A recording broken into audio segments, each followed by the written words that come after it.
Ini apa yang menjadi alasan kenaikan ini, Bu? Dan bagaimana ini tentunya bisa mendukung profesionalisme mereka? Ya, jadi gini Mbak Sheila, kalau kita tahu ya di sistem kita itu guru itu bukan hanya ASN yang berkontribusi untuk pendidikan bermutu di seluruh Indonesia, itu juga ada non ASN. Nah, kenaikan insentif yang sudah dilakukan itu sebenarnya bentuk perhatian kita, kepedulian dan komitmen, terutama ya komitmen dari Bapak Presiden melalui Kemendikbudrismen untuk meningkatkan kesejahteraan guru. Jadi bukan hanya ASN saja yang kita pikirkan, non ASN pun seluruh Indonesia juga menjadi perhatian kami. Inilah maksud daripada kenaikan ini Mbak, bentuk komitmen kita untuk kesejahteraan guru seluruh Indonesia. Tahun 2026 ini kami juga menargetkan untuk penerima bantuan insentif untuk 377.000 guru atau dengan anggaran yang sudah dianggarkan atau direncanakan sebesar 1,8 triliun, itu yang dapat kita salurkan. Nah, angka ini mengalami kenaikan Mbak dibandingkan dengan tahun sebelumnya, di mana kalau tahun sebelumnya anggaran untuk tunjangan ini hanya sebesar 77 miliar. Ini berubah meningkat menjadi 1,8 triliun. Jadi angka peningkatan yang sangat luar biasa besar.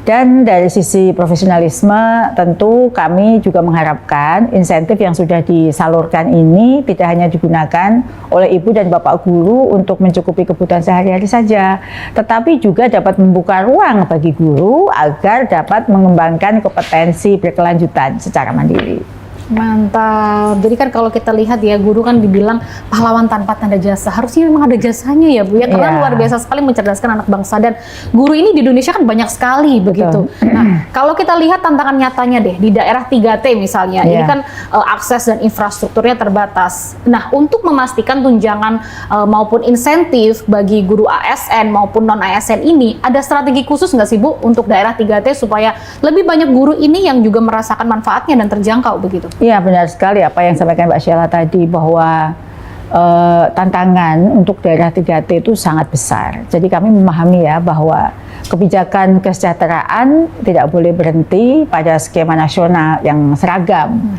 Karena negara kita dari Aceh sampai Papua, Miangas sampai Rote itu sangat sekali berbeda, bervariasi.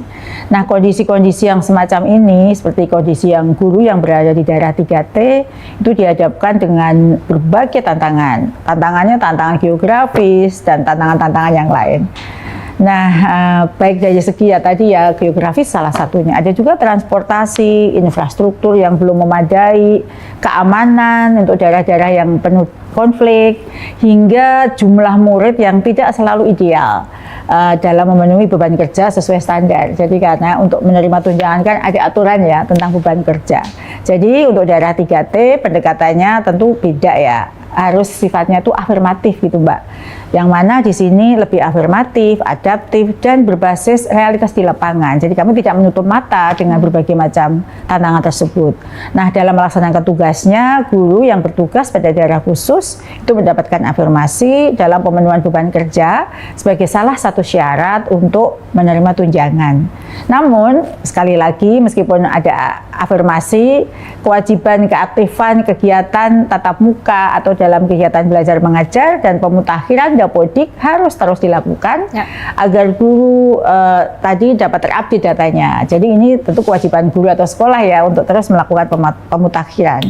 Kami juga mengapresiasi yang setinggi-tingginya atas kepedulian ibu dan bapak guru terhadap data Dapodiknya, sehingga tetap aktif dan dapat dilakukan verifikasi. Tanpa updating data, tentu verifikasinya akan mengalami gangguan atau kendala. Nah, Kementerian Pendidikan Dasar dan Menengah terus berupaya ya, agar sekolah-sekolah di daerah 3T dapat memiliki akses internet yang layak, yang baik, yang memadai, baik melalui dana BOS-nya maupun sinergi dengan kementerian lembaga terkait. Oh ya, selain itu juga Mbak, di daerah 3T juga masih banyak loh guru-guru yang belum S1 D4. Oh, Jadi kalau di oke. syarat guru itu di Undang-Undang Guru Dosen kan S1 di 4, Mbak. Nah, terhadap guru-guru tersebut, Mbak, itu juga ada skema yang mana Kemendikbudrismen juga sedang melakukan bantuan peningkatan kualifikasi S1 di 4. Artinya pengalaman mengajar Bapak Ibu guru itu diakui sebagai beban belajar. Nah, hal ini menjadi modal dasar bagi guru ya untuk mengikuti sertifikasi guru. Kalau belum S1 di 4, Bapak Ibu guru ya di 3T tidak bisa ikut sertifikasi. Maka bagi yang belum S1 ikut ya program RPL ini, belum terlambat sepertinya, sehingga Bapak Ibu bisa menuntaskan atau memenuhi standar sebagai guru profesional setelah lulus S1 di 4, mengikuti PPG sehingga kelak dapat mendapatkan tunjangan profesinya. Luar biasa, harus upgrade juga Betul, begitu ya Bu betul, ya. betul. Nah oke, tadi sempat Ibu katakan juga memang concernnya di daerah 3T ini kan aksesnya, kemudian internetnya, tapi untuk mekanismenya Bu, dan ini memastikan begitu ya, mereka guru non-ASN ini dapat hak yang sama dengan guru ASN, meskipun di sana internet ataupun aksesnya itu sering sulit, itu bagaimana Bu? Ya, betul Mbak. Jadi kita juga memberikan perhatian pada mereka. Kita punya UPT kita di seluruh Indonesia, misalnya di daerah 3T pun ada UPT kami yang di sana. Pada prinsipnya di luar besaran gaji dan tunjangan serta hak-hak yang seharusnya diperoleh oleh mereka yang sudah disebutkan dalam berbagai peraturan yang berlaku terkait ASN maupun guru non-ASN tidak dibedakan haknya. Di sekolah ya, misalnya fasilitas sekolah dapat digunakan sama baiknya, baik oleh guru ASN maupun non-ASN. Begitu juga dengan upaya pengembangan kompetensi dalam berbagai pelatihan kita, tidak ada kriteria dia ASN atau non-ASN. Asal mereka punya motivasi, dorongan dari dalam diri untuk berkembang dan maju, kita fasilitasi melalui UPT-UPT kami yang tersebar di seluruh Indonesia. Di daerah 3T pun ada UPT kami yang siap melayani mereka. Intinya adalah kesetaraan hak mereka untuk mengembangkan diri maupun mendapatkan kesejahteraan. Oke, baik Bu. Nah sekarang kalau kita melihat divisi redistribusi guru ASN ke sekolah swasta, ini kan katanya mulai diimplementasikan ya di tahun 2026. Iya, Ini ada Permendikbudrismennya nomor 1/2025. Nah ini gimana Bu? Bisa membantu pemerataan pendidikan? Apakah mekanisme pengajuannya ini dari sekolah swasta, kemudian ada kriteria guru yang bisa direlokasi kah begitu atau seperti apa? Oh iya, betul.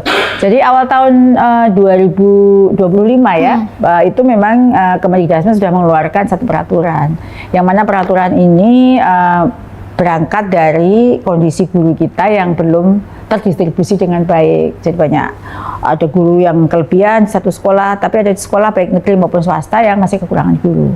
Nah, berdasarkan data Dapodik, kami memang melihat maka dikeluarkanlah peraturan tadi ya, dan ini berdasarkan data di Dapodik memang kami melihat memang ada permasalahan Mbak distribusi itu.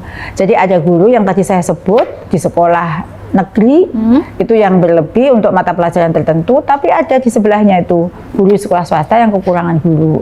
Oleh karena itu ada Permendikbudrismen yang mengatur bahwa guru ASN yang berlebih di sekolah negeri bisa ditempatkan di sekolah swasta. Nah, pada kesempatan ini ada mekanisme terkait dengan hal ini ya, yang mana di sini pemerintah daerah dalam hal ini PPK sebagai PPK atau pejabat pembina kepegawaian memiliki kewenangan dalam melakukan perpindahan. Jadi ini PPK bisa memindahkan berdasarkan data yang dia miliki gitu ya, atau mendistribusikan ASN tadi di wilayahnya. Jadi ini mempertimbangkan sekolah negeri sebagai tanggung jawab pemerintah daerah dalam menjamin ketersediaan gurunya, maka Pemda terlebih dahulu harus memastikan guru di sekolah negeri itu terpenuhi. Setelah itu jika sekolah swasta membutuhkan, itu ada mekanismenya seperti sekolah swasta yang menerima BOS atau sekolah swasta dengan kriteria tertentu, seperti sekolah swasta yang masih menerima BOS, yang masih membutuhkan bantuan guru, itu dapat mengajukan. Jadi mekanisme pertama itu sekolahnya, kalau memang dia melihat dia butuh guru, dia dapat mengajukan kepada Pemda kebutuhan gurunya, guru mapel apa, berapa jumlahnya gitu ya. Nah, kepada Pemda. Selanjutnya, pemerintah daerah dapat mendistribusikan guru ASN yang berlebih tadi kepada sekolah swasta yang membutuhkan tadi. Nah, ada dua ya, selain Pemda memang mengatur, mendistribusikan sendiri, sekolah swasta pun dapat mengajukan jika tidak mendapat distribusi dan dia memang perlu guru, dan sekolah itu ada aturannya yang boleh mengajukan itu siapa, ada di Permendikbudristek tersebut, dia bisa mengajukan.